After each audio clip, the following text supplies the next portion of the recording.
David Cornsweet and Rachel Brosnahan. Is that how you say it? Brosnahan, I to don't play know. Clark Kent and Lois Lane in DC Studios film. Now, with her, she was in House of Cards. I think she's a really great actress, and she's better than Amy Adams. We could get Steel Leg of History's leg to play a better Lois than Amy Adams, but This is fact.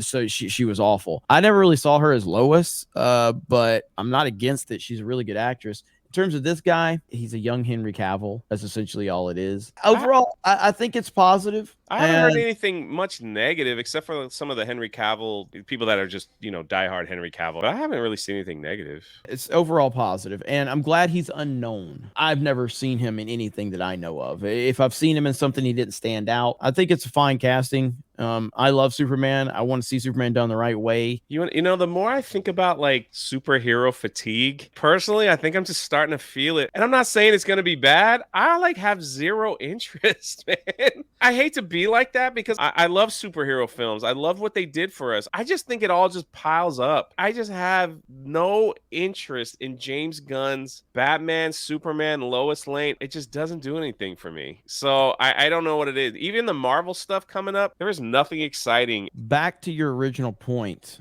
superhero fatigue, I think, is a myth and does not exist. I think if we were getting Avengers and The Dark Knight and Iron Man 1 and Captain America Civil War, you wouldn't be talking about how you're tired of superhero movies. Yep. The reality of it is we're getting the Eternals, and we're getting Ant-Man 3, and we're getting Secret Invasion, and we're getting The Flash. We're getting dog shit. That's what it comes down to. Bad writing, bad movie fatigue is a real thing. That's the real thing. I think that people are just tired of what type of superhero movies we're getting. Do you know what underperformed opening weekend? Guardians. You know what ended up doing 850 million when it's all said and done? Guardians. You know why? Because Guardians was good. People went to see it. People talked about it. People responded. But that initial opening weekend was a result of all of these other bad superhero movies that are coming out. Well, Beardo, you're a self-proclaimed mega Batman fan. Do you think that there's a superhero fatigue situation going on? No, I necessarily kind of agree with both of you guys. I think that when it's done right and these legacy characters are paid respect and somebody who is writing and producing this stuff that actually cares about the source material, cares about what came before it, and is willing to take the comic book pages and some of the animated movies and adapt them onto the big screen. That's what people want to see, but you just see these Hollywood weirdos, these writers who have failed and failed and failed again, and then fail upwards and get promoted for failing. And then they have to take these stories and manipulate them and twist them and put their little gay spin on it. That's what people are fucking sick of.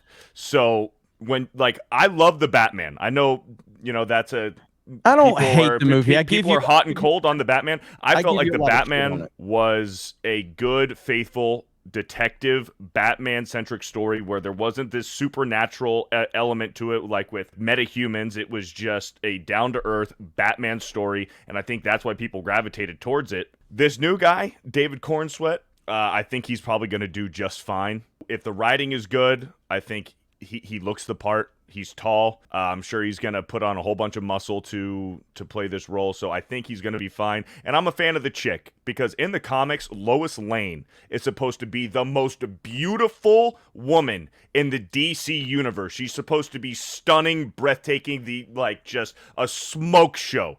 And as much as I do defend the Snyderverse, Amy Adams is not fucking Lois Lane. She is not Lois Lane. She's terrible. Terry Hatcher for the win. Agreed. All right. Terry Hatcher is the GOAT of 100%. Lois.